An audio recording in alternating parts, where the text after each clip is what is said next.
Good afternoon, ladies and gentlemen. Your Excellency, I hate to call you former president because you deserve more than a former president. His Excellency John Dramani Mahama, who has become a blessing to the global world. We are privileged to have you because only yesterday you were in Dakar, but because of your love to come back and serve us, you are here today to listen to us. You are welcome once again. My chief whip and my leader in Parliament, the Honorable Muntaka Mubarak, one of those leaders who have nurtured some of us and have given us the opportunity to do front bench duties, even from the back bench. I also wish to acknowledge the leaders and our party elders who have steadfastly held us together all these years. The members of our national executive who are present, also former appointees of the various NDC governments, the diplomatic corps, members of the Fourth Estate of the realm, ladies and gentlemen, all other protocols observed. Ladies and gentlemen, today is a very important occasion because it is an occasion when we have all been compelled to once again discuss a second State of the Nation's address.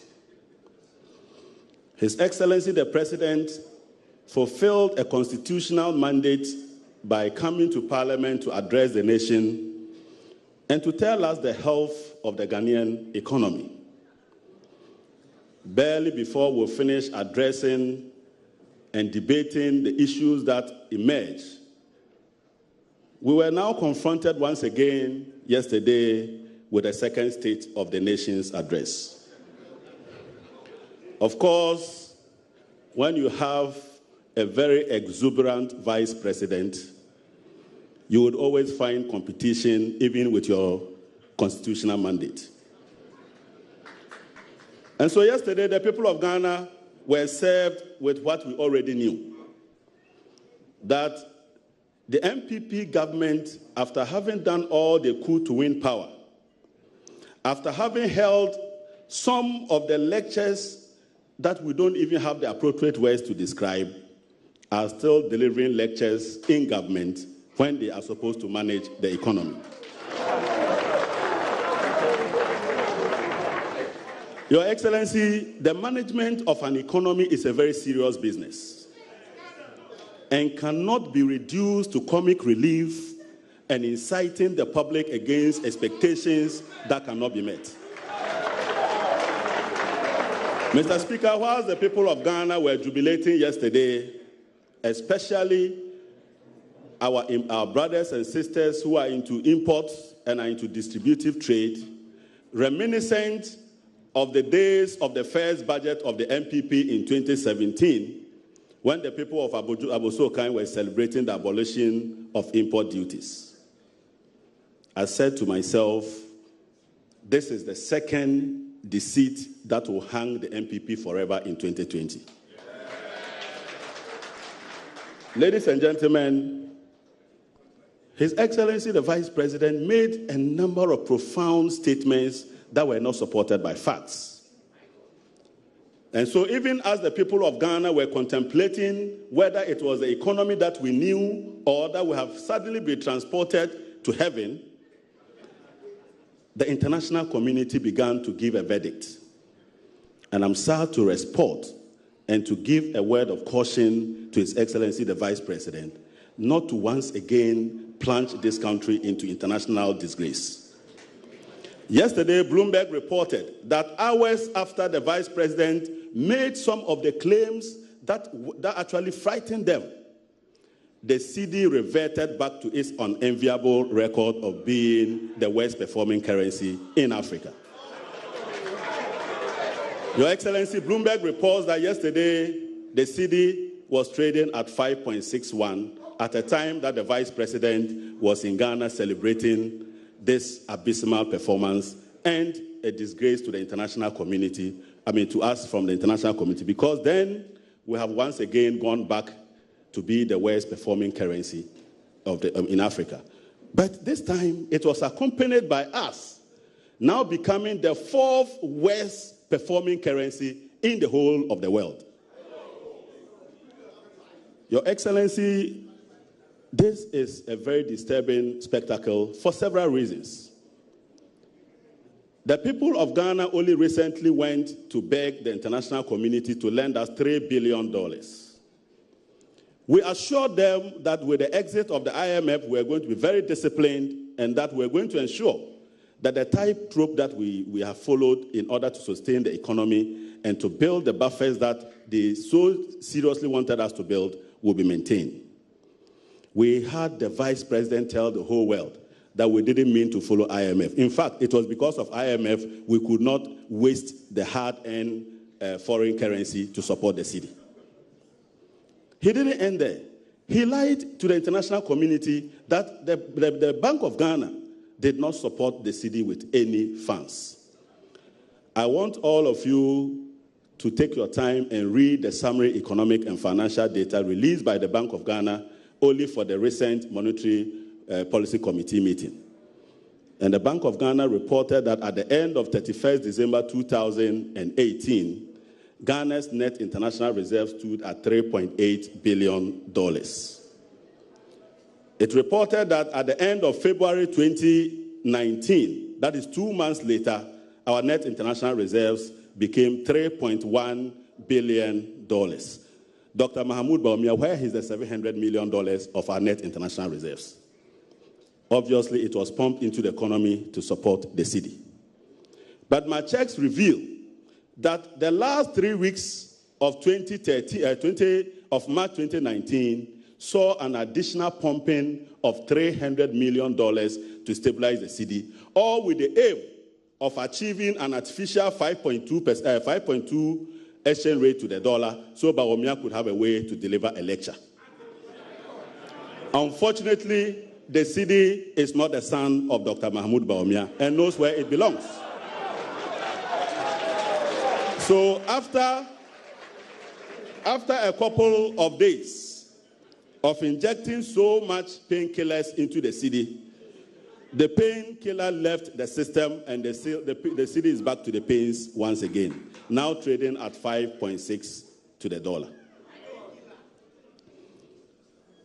Mr. Chairman, the irony of all of this is that we now have a vice president who gave us so much hope, who gave us so much to believe in, that the people of Ghana knew that with His Excellency Dr. Mahmoud Bawumia, the Walewale Adam Smith, the Ghanaian economy was poised for the better.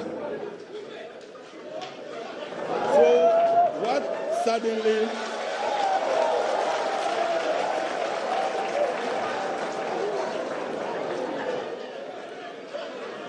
Ladies and gentlemen, the question is, what brought us to this?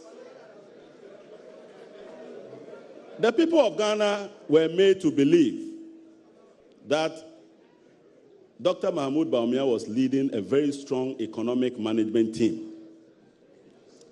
And that when it comes to the economy, we were in safe hands. After he arrested the fugitive cedi, or is it a dollar? And my ranking member says that dollar was it a Canadian dollar? Or it was the Liberian dollar. It has finally escaped. Bawumia, unable to answer the questions, then resorted to become the ICT Minister of Ghana, pursuing digital fanaticism. But anywhere he ended, he then became one of those that we must fear to becoming closer to our public purse. Corruption, corruption, corruption. We are all aware of the infamous Ghana Post GPS. We are aware of the interoperability that has won the fame as the most expensive interoperability across the world. But even then, Dr. Mahmoud Bawumia is still talking digitization and formalization of our economy. And so today it is important to appreciate the topic that has been chosen by the organizers of this program. And that is to look at the state of the Ghanaian economy, the myths and the truth.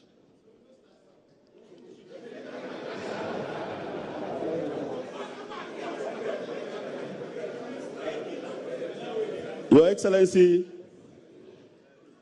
your track record has become an albatross on the neck of the NPP. As hard as they try, they are unable to match that track record. As I listen to Dr. Mahmoud Bawumia deliver yet another inglorious lecture, he was at pains to describe this ineffective and inefficient management as efficient management of the Ghanaian expenditure regime.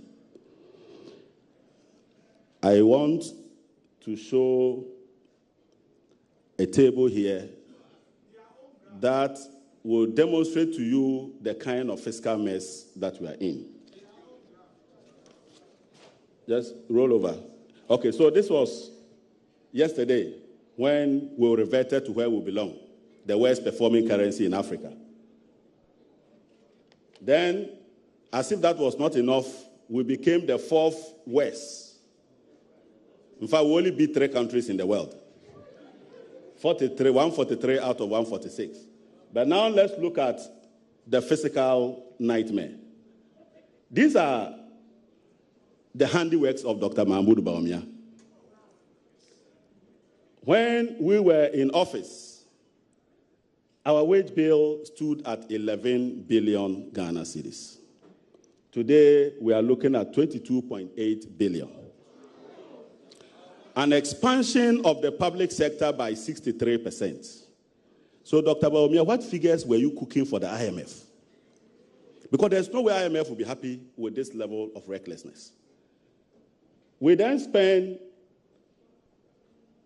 a large sum of our money again on interest costs. And again, they told us that they were going to reprofile our public debt. And when they did, our interest costs will come down.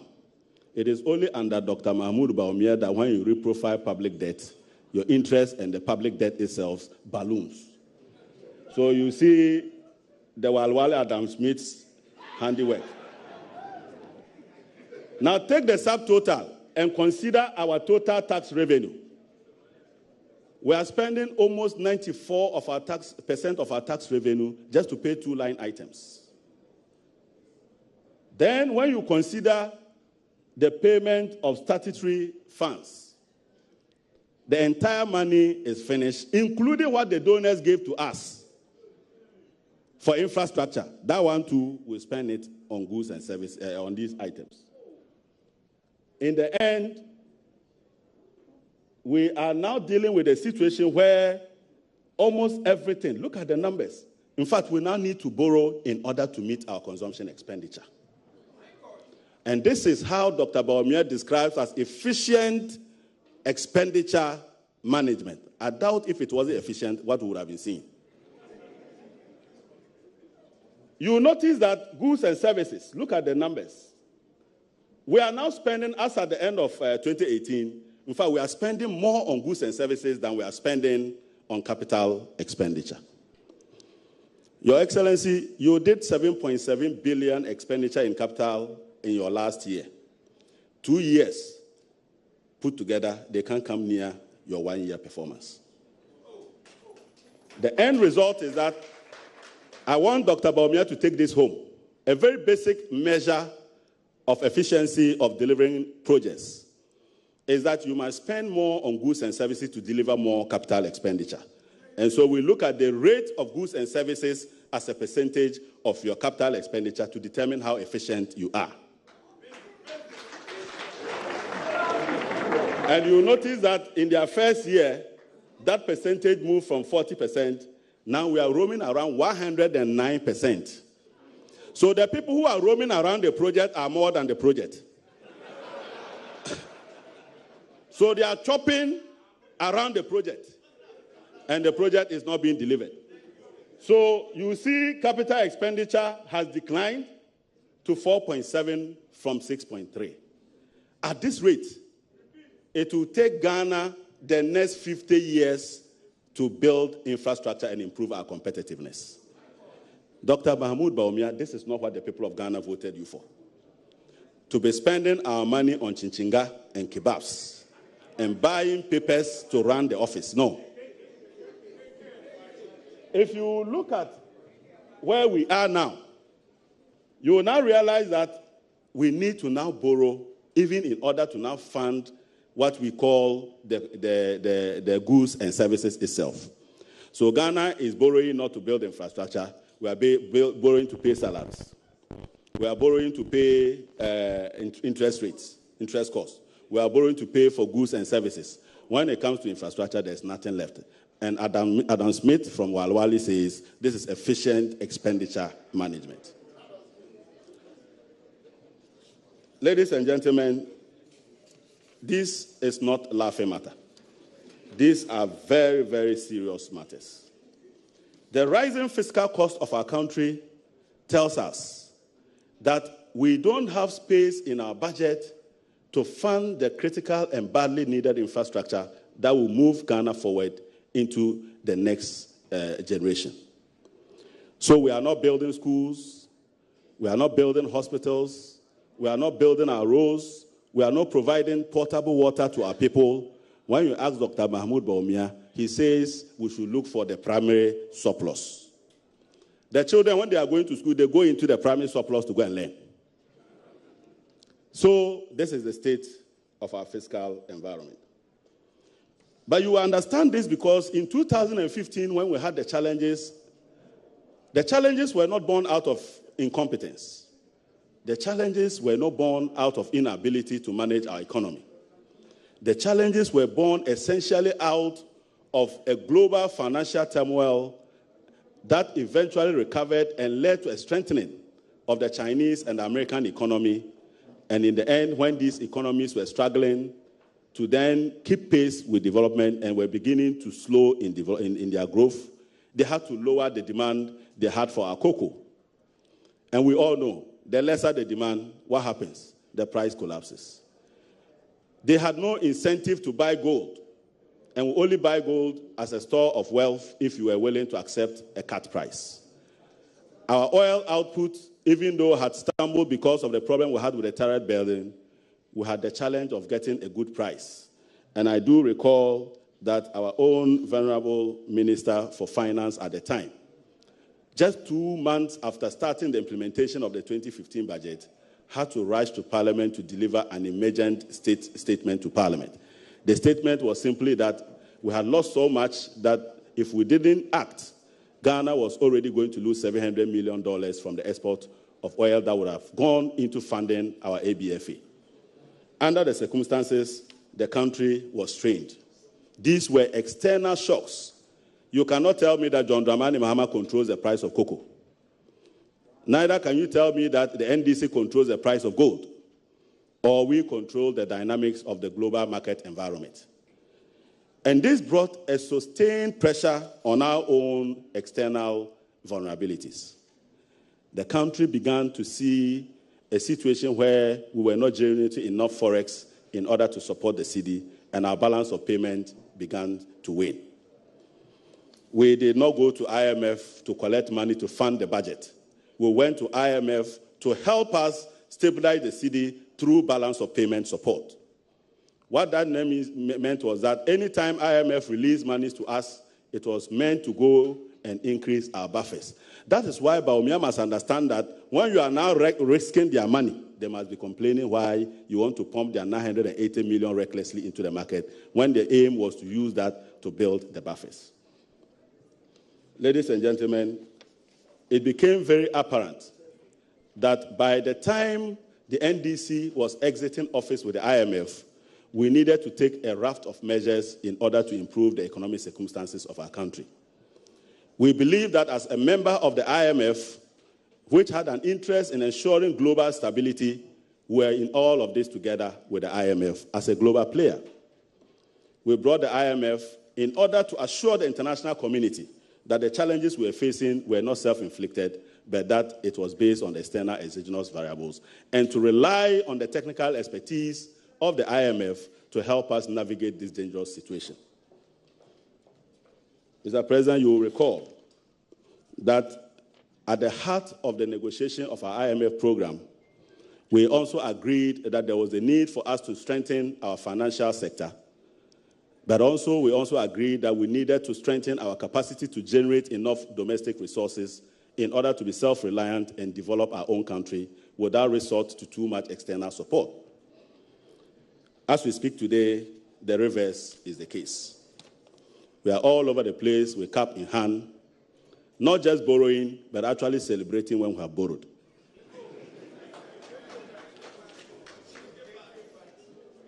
Mr. President, the end result of all of this is that Ghana now finds itself in a very difficult financial situation. One of the key drivers of the IMF program was for Ghana to reduce what we call rigidities in our budget and be able to create the fiscal space to fund infrastructure.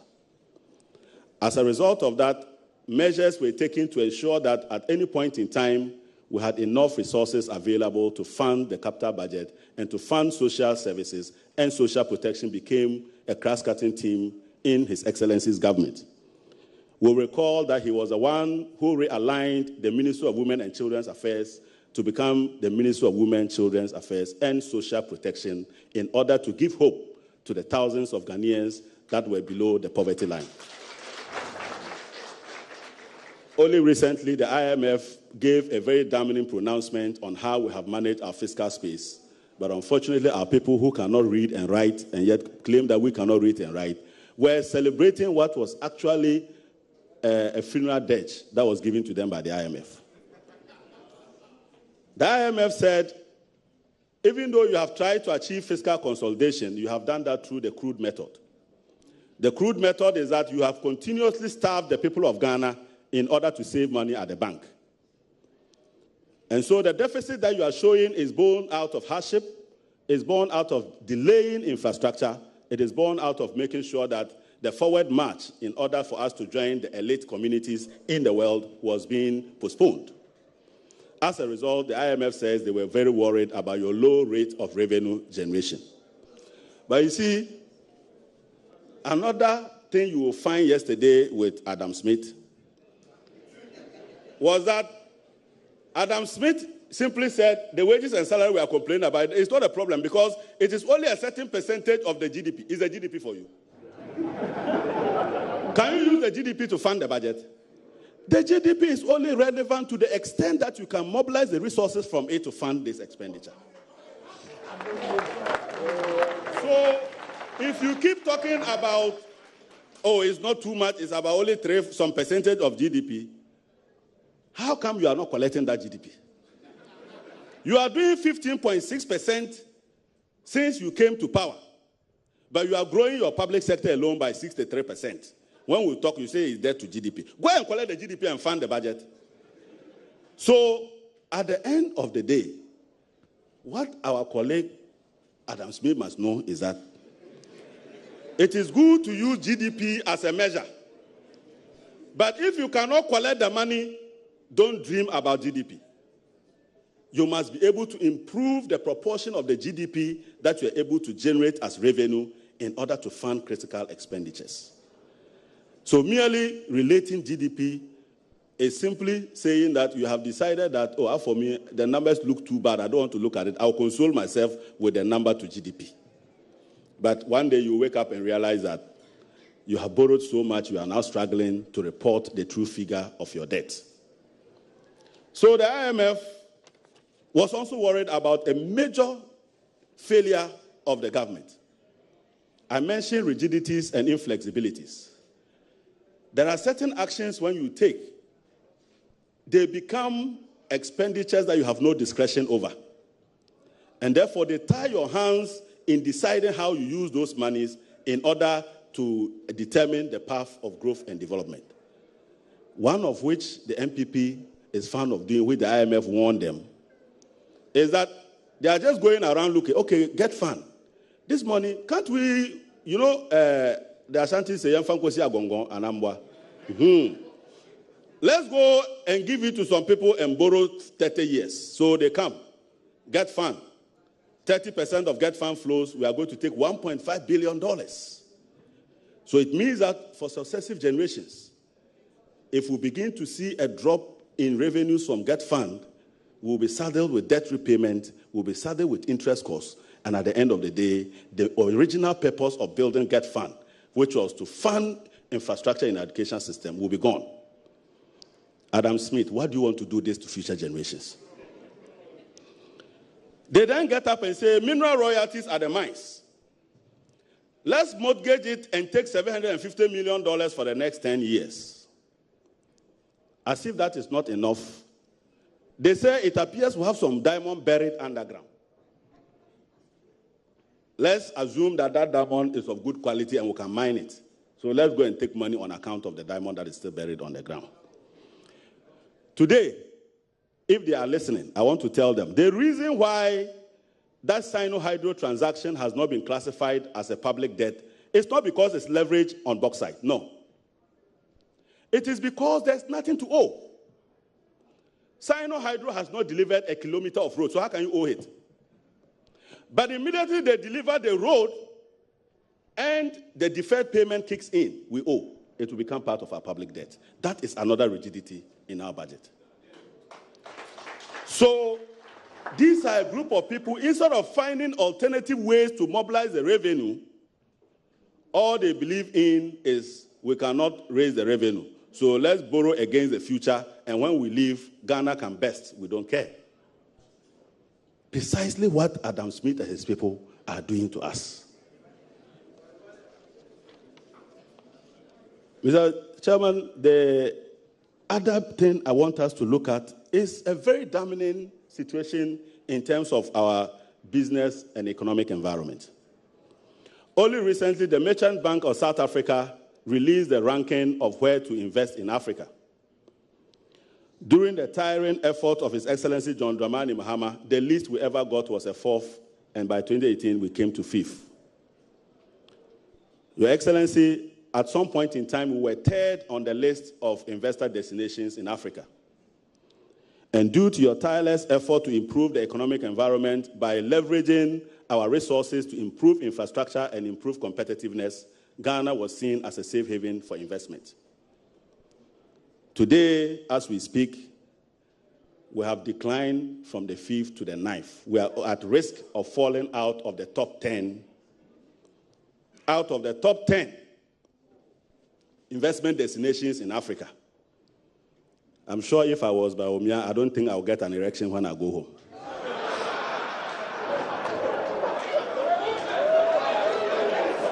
But this man is singing praises for this kind of disgrace. Every day we wake up, we hear international disgrace for Ghana. We are now on the verge of exiting the top 10 investment destination.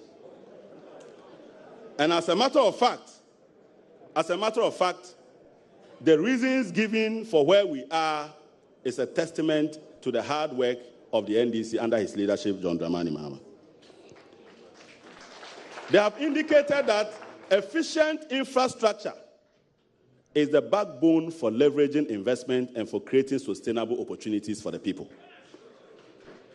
And so your vision to transform Ghana through infrastructure development that was laughed at today makes you the son that was rejected, but will become the stone that the builders rejected, but will become the head of the cornerstone. We are told that whilst our competing neighbors, Ivory Coast and the rest, are improving in terms of economic and business environment, we have stagnated and declined. That is a verdict of RMB. How can you celebrate this? That you are in class, you are in P6, they are promoting your colleagues to Form 1, you are still there celebrating in P6. Now it gets to a point that they realize that even the people who come to join you are better, so you deserve to go to P4. And Dr. Mahmoud Bawumia is celebrating this performance. But, Mr. President, another disturbing factor that has rocked this country, and which I've already explained, is the fact that we are increasingly spending the hard-earned monies that we borrow on consumption. And here, if I can see the table on our Eurobond utilization.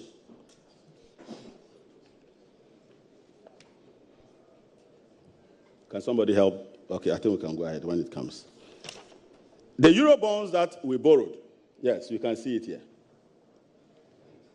This is how we use our Eurobonds. The ones, so no wonder they were celebrating with Kenke. The Kenke will end up in the consumption. The fish that they were paying for, it will end up here. I'm sure yesterday after Bawumia finished, there was a reception. It will end up here with our Eurobond. So in 2018, we went to borrow $750 million. We spent only $119 million on capital expenditure, $631 million we spent on consumption. Our children will have to come and pay for this. And they have nothing to show.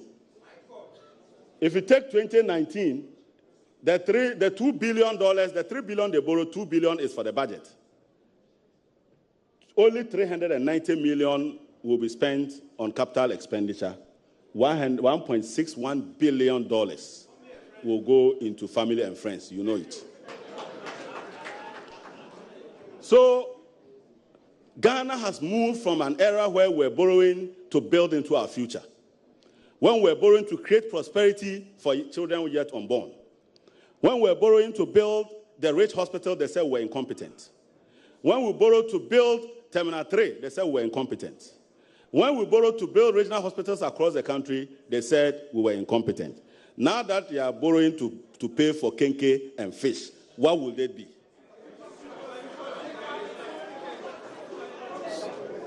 So the people of Ghana must wake up. Because this cannot be sustained. And we cannot go on the path of building up debt and not having anything to show for it.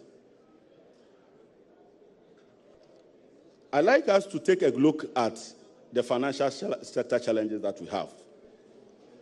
And here I'm particularly interested because since the crisis occurred, we in the NDC have not fully told our story. And so as a result, all the mishandling and incompetence of dealing with the financial sector appears to be finding its way onto our doorstep. But today, we have to tell our story. During the era of the NDC as part of the IMF program, one of the things that we signed up to deal with was to address the financial sector challenges.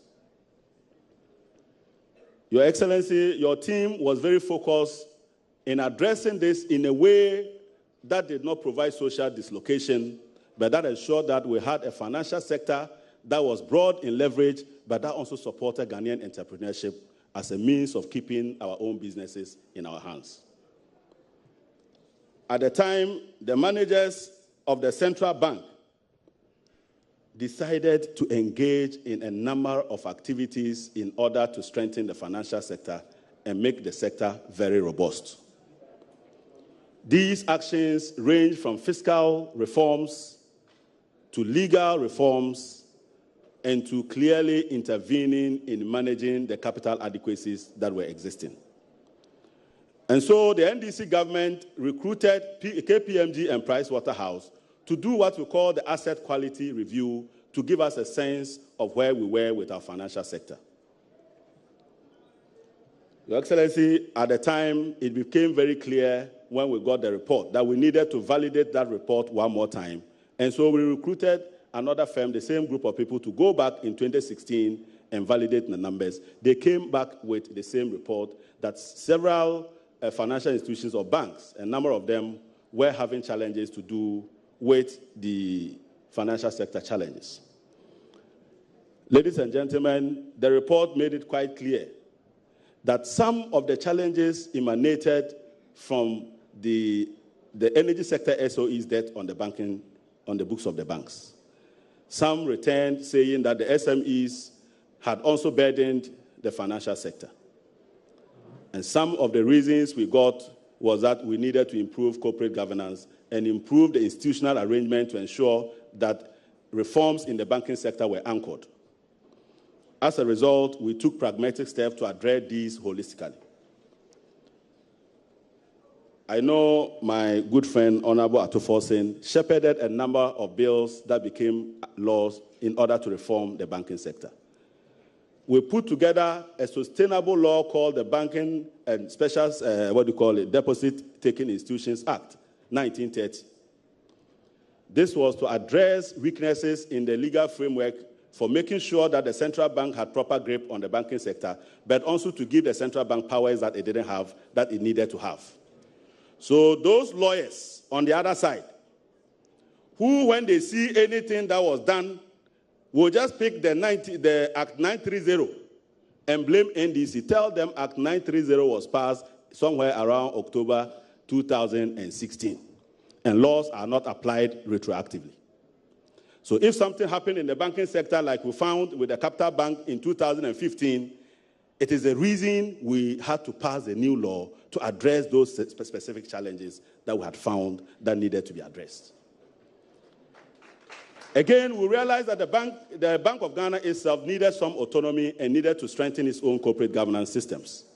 So we amended the Bank of Ghana Act in order to give it more flexibility and give it a better corporate governance image. Mr. Chairman, we also agreed that there was a need as a country to protect small depositors. And so we passed the Deposit Protection Act in order to give meaning to the protection of savings of our people, so that things that happen, like happened with DKM, would have been easily addressed through that provision. But we didn't end there. We realized that we needed to take a very strong fiscal action. And so we promulgated and came to Parliament and got the Energy Sector Levies Act passed. This was to provide flows of money in order to fund the energy sector SOEs in order to reduce their debt in the banking sector, provide liquidity to the banking sector, and clean up the balance sheet for them to be on their own in the SOEs.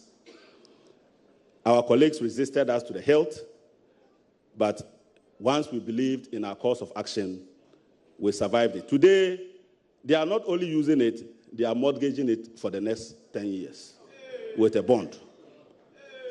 I recall also that a decision was taken to pursue the option of raising bonds to pay for the debt that government owed to SMEs. Together, these two activities were to generate about 8 billion Ghana cedis that would have enabled the banks to capitalize with their own money without having to go down like they have done. But we also believe that it was important to introduce minimum capital in order to strengthen the capital base of our banks. In this regard, Mr. President, your team worked very hard to ensure that we agreed a minimum capital requirement of 230 million, not 400 million, and there was a reason. We agreed that not all banks require the same capital. And so whilst we provided a base of 230 million, we will then work with individual banks to determine their levels of risk and be able to determine the appropriate capital that that particular bank needs in order to have small and big banks operate in a risk-free environment.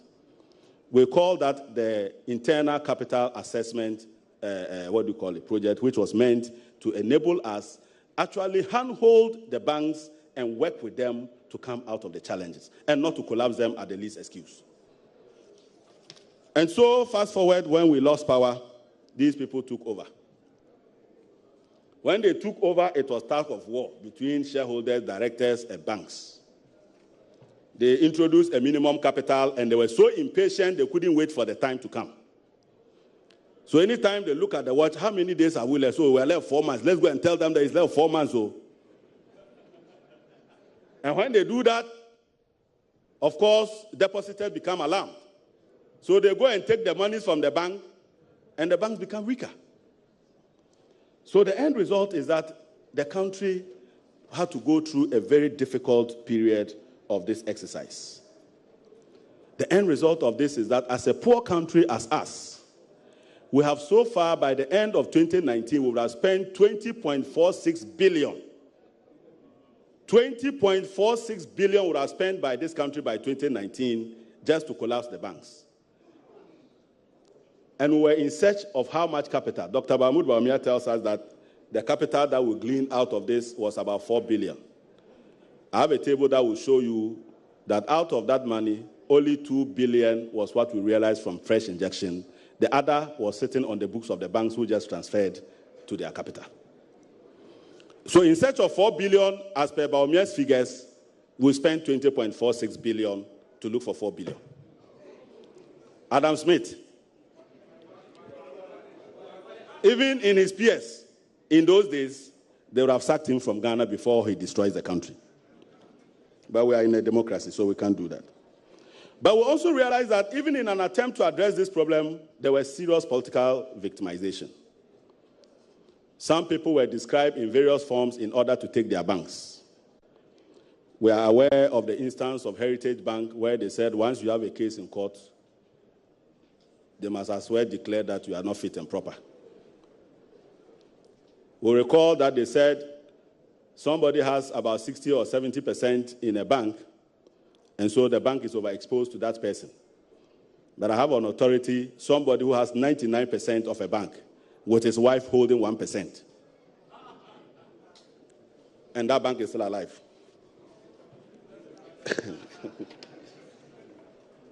So the challenge we have had with our banking sector is not just the fact that it has eroded confidence, but the performance. And I want to show a video here, a chart. It will show you clearly that, Your Excellency, your banking sector that you left is the envy of today. Okay, so these are the bank's capitalization. They transferred 2.4 billion straight from their books. They didn't bring anything. You can go to the next one. Yes, this is the fresh injection that came, 2.2 billion. So where is Bawumia getting the 4 billion from? This is all we got as cash. And I've shown you all the banks. You can verify. Let's move to the next slide. And so this is a sign, a bar chart of basically showing the composition of our recapitalization. But this is it. Look at the amounts of money that I have indicated against the collapse of the banks. 2019, we are projecting to spend 6.14 billion more. In fact, the total for 2019 is 8.5 billion more to be wasted on collapsing financial institutions. So a country that cannot provide printed material for students to write exams before they go home, and they are now learning through the chalkboard. This is what we are doing with our money. Interest component alone will amount to 20 billion in 10 years. In 10 years, our children will pay 40.48 billion Ghana cedis from this reckless activity. Couldn't you have saved all these banks with this money? But where are we? This is what we have done. Somebody must explain what exactly is the motive behind this. This cannot be a reform. But let's go to the next slide. I think you left that one at the top. The one that is showing the banking sector performance. You have to go back. If you can go back. Go back. Let me see. Yes. Your Excellency, the blue line is your performance. The red line is Adam Smith's performance. Who can go and bring Adam Smith's children to come and show us the one they like? I am sure they will pick the blue one. So you can see the asset growth. We were growing at an astronomical level with the weaknesses. Advances, we were doing so well. Almost every indicator, even non-performing loans, you will see that we're doing 17%, they are still doing 18% But do you know why they are getting the 18%? You see, if you are a student at a university, and you get A, and you get 1C, what happens to you? What happens to your grade point? You will become a third-class student, right? So when you remove the C, what happened? You are a first-class student, right? So they have removed all the C. In our own, the C's are still there. All the banks that they collapsed are the C's in order to shore up. We still have the weak banks in there, and these are performers. So they should stop telling people that they have created a strong, solid, and sound banking system. No. The facts don't speak for this. And we can't spend that kind of money to be in this mess. I'd like to move on and look at a major part of our situation today, which is what we call the external sector vulnerabilities. I'm trying to jump a lot of things because time is not on our side. There is a major challenge to our country today, and that is the fact that our vulnerability has elevated beyond the 2015 levels. And I'll explain what I mean by that. If you look at, I think somebody showed the gross international reserves earlier. If you can go back to it. Your reserves, your gross reserves, gives you an indication of the size of your forex economy. It tells you the possible obligation that you would get if people decide to reverse these flows back to where they came from. And so when you have a lot of people, currencies that are sitting in your country that is not for you, you have to build buffers in order to safeguard a sudden reversal of those flows so that you are protected. That is why we build reserves. So you will notice that in 2015, when we had the height of the challenge, our gross, and these are in billions of dollars, our gross international reserves was about 5.8 billion. By 2016, we had grown that gross international reserve by about 4.7%. And then by 2022, it had increased by 22%. And you know why? You see, in economic policy, it is not possible to plant a tree and go and harvest tomorrow. Is that not it? You plant, it bears fruit after a year or two. So by 2017, the pass-through effect of our programs in 2015-2016 was still working. They had now started the process of unwinding our policies and introducing their own incompetent policies.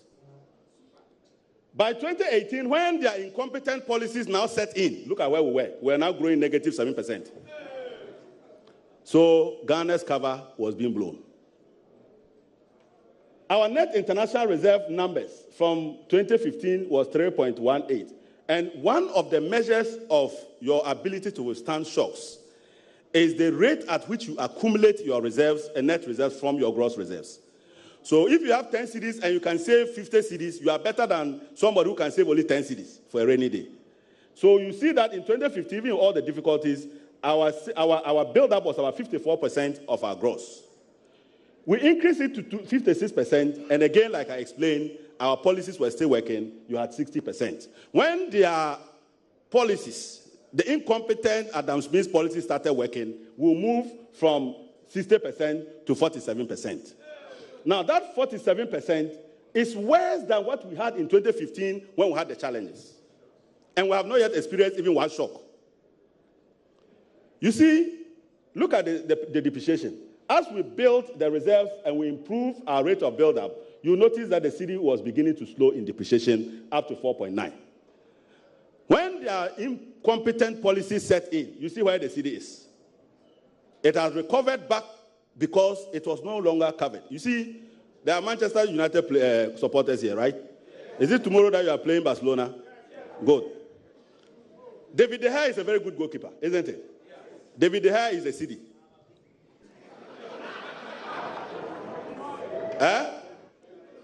But David De Gea is useless as a goalkeeper without a defense. Not just a defense, but you must strengthen the fitness level of your defense. So the net international reserves is our defense. And as we grow it from 54 to 56 to 60, we are building the fitness of our defenders to protect the city.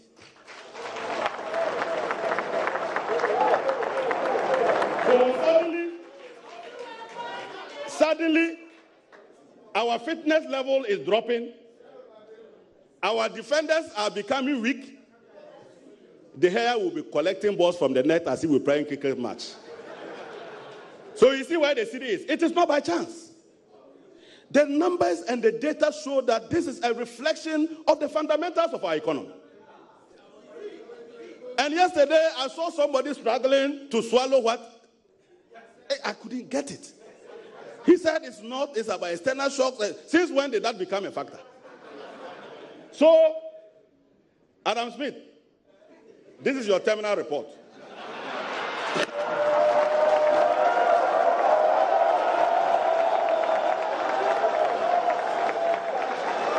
Mr.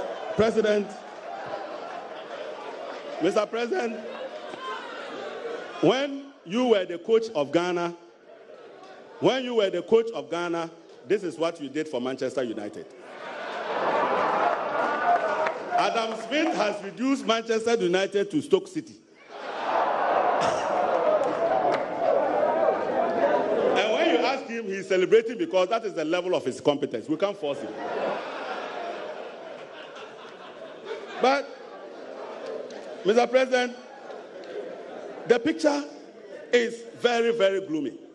You need to understand the dynamics of your external environment in order to fashion out appropriate monetary policy stance to anchor this. You see, when they came, they said you were incompetent. They started reducing interest rate. Is that not it? Yes. Fine. Policy rate cut. Policy rate cut. There's a table. If you can go to that table, I'll show His Excellency something.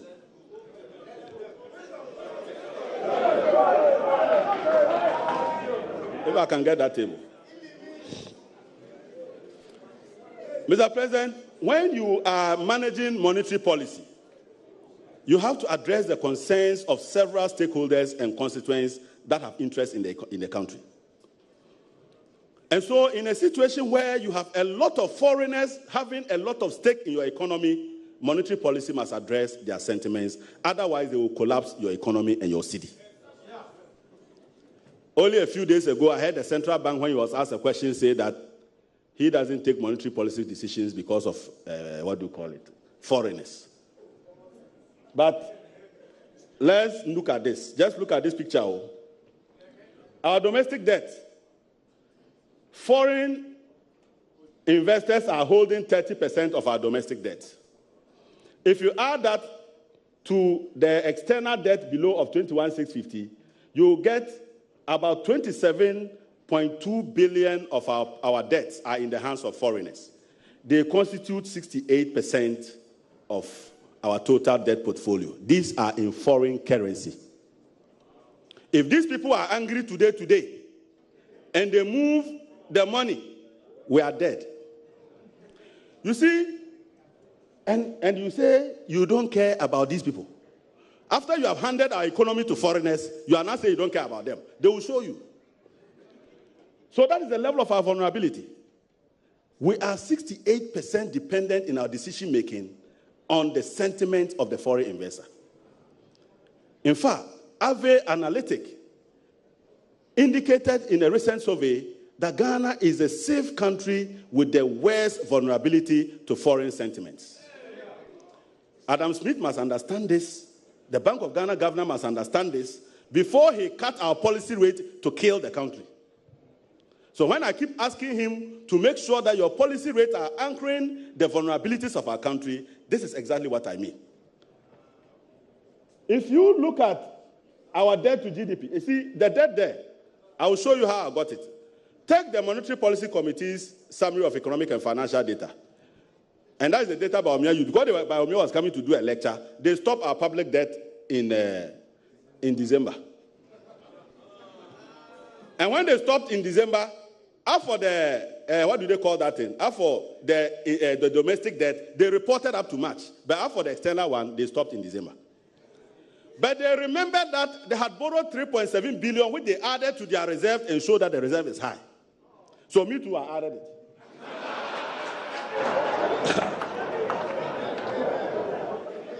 And when I added it appropriately, based on the old series, our debt to GDP is 58%. Bawumia reported 48%. After this 58%, I actually picked it from Bank of Ghana. If you take the old series, when we had no rebase, if we were going to go without a rebase, Ghana's debt to GDP would have been 72%. We are back to the election year, and we have not yet had an election under them. So, Adam Smith, are you seeing these numbers or you are seeing something else?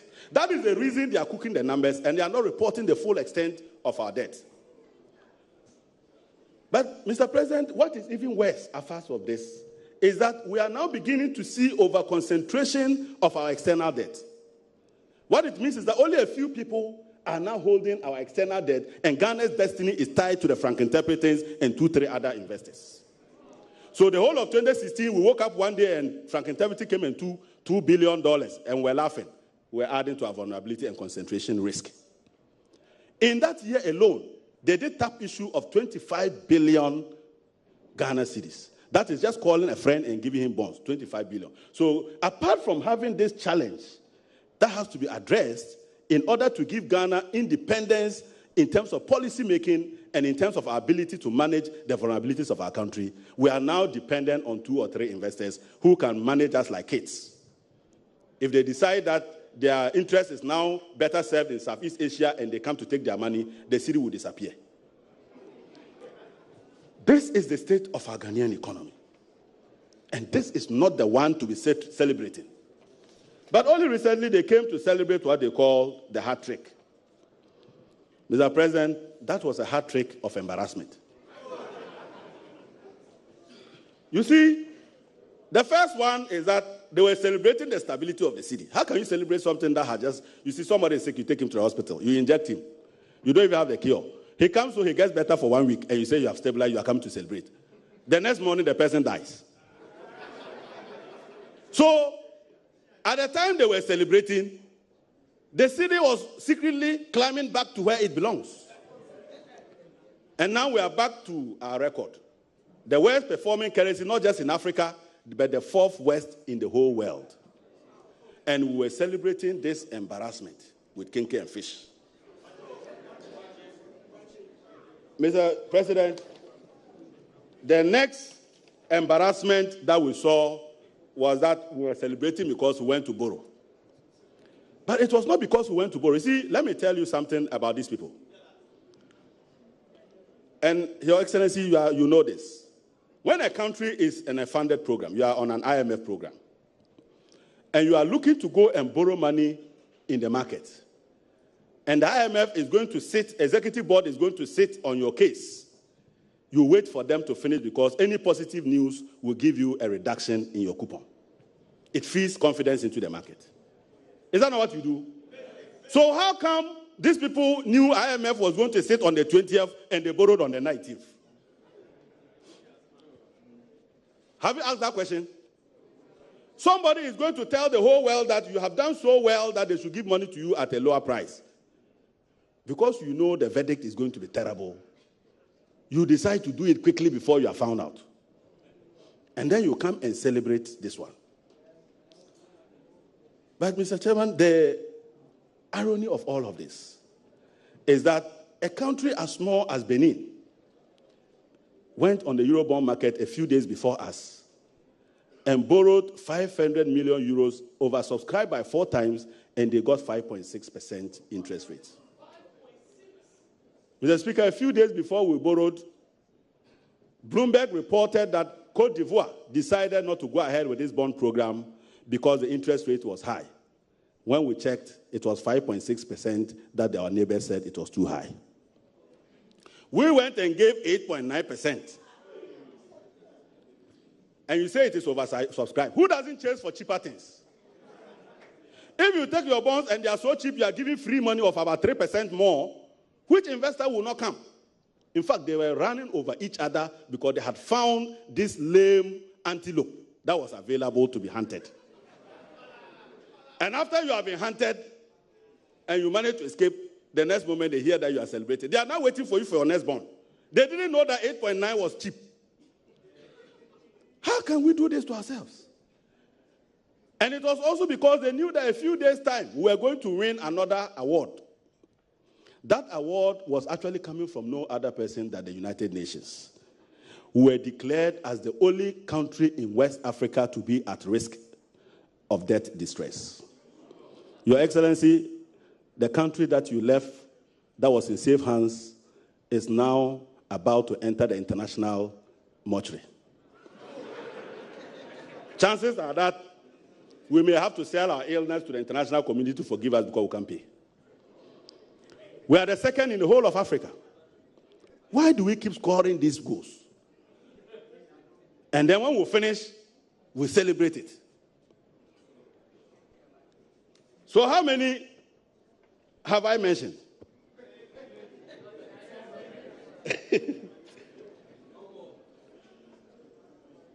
Mr. President, I think I have taken quite a lot of time. I'll try to wind up, even though there are a lot of issues. The country at this point in time is on crossroads. We are confronted with a very severe fiscal environment that is creating a quagmire for us. We have come to a point where we have left the IMF without achieving the objectives of the IMF program. As a matter of fact, the IMF at a point got tired with that and said, you are a very difficult student, you can't even pass, go. But Mr. Speaker, Mr. Chairman, the risk of it all is that the managers of the economy don't seem to know where they are. And that is a much, much bigger problem than the fact that we have a problem. It is my wish and my hope that with your able leadership and your commitment to hard work, which you have demonstrated over the years, the National Democratic Congress will return to save Ghana from collapse. But whilst we work for the people of Ghana to bring us to power, we are interested in the good of Ghana. We will not come back to power because the MPP has failed. No. We will come back to power because we have superior programs and our track record will speak for us. And so, in the meantime, we'll recommend to government to urgently consider the recommendations of the IMF in order to save this country from collapse. We want to encourage the government, even as it pursues the option of improving the lives of our importers, which we strongly support because we have always fought them about this. We believe that the reasons given to be able to find the additional revenue to plug that loophole is untenable.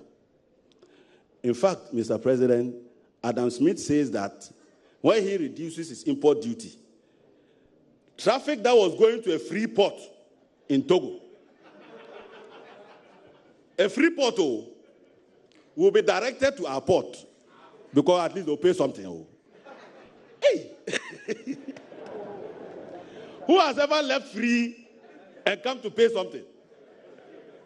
So, Adam Smith, your reason for plugging the loophole is a sign of fiscal recklessness.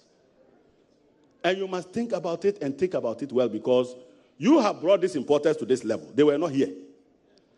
You began to manipulate your benchmark rates and you yourself admitted that you are now 200% more than others.